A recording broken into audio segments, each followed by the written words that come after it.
Well, I received a call yesterday from his office and humbled that your office would call and want to endorse this campaign.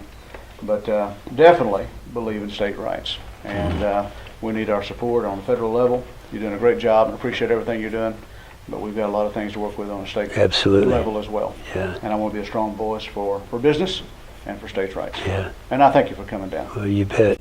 You know, when I was elected to the state legislature, there are only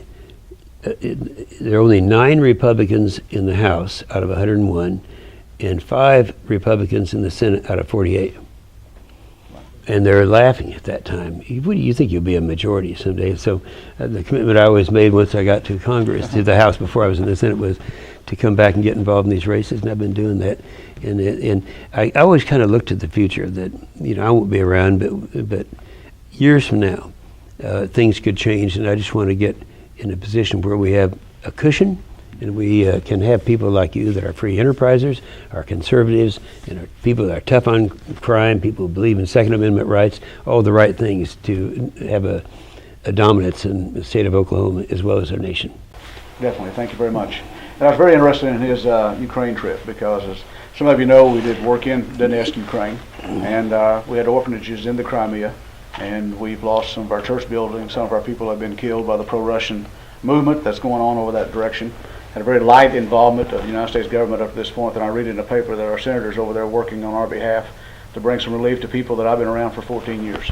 And so I appreciate that a great deal as well. That's heavy lifting over there. I mean, you were there during a time when the freedom started in the Reagan Revolution, and then and you're fully aware, but most people aren't, that Putin, it's not just Ukraine.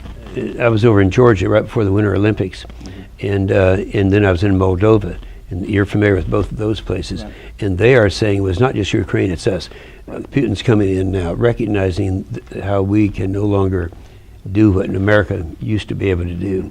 And so you were there and saw the whole transition. Right. And all this kind of. I appreciate your endorsement very, very much. I'm looking forward to serving Senate District number 8, and just excited about what's ahead for the state of Oklahoma. I think throughout our district, we're working hard on jobs, as you and I were talking about on the way over here.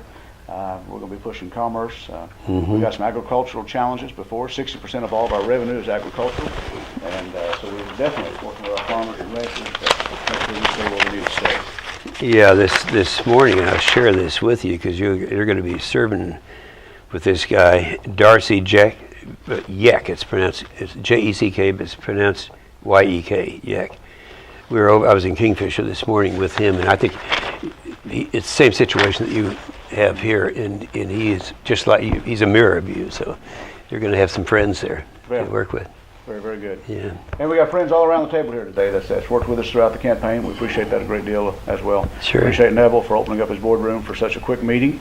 And as I say, you didn't give us much warning on this, but we're glad you came.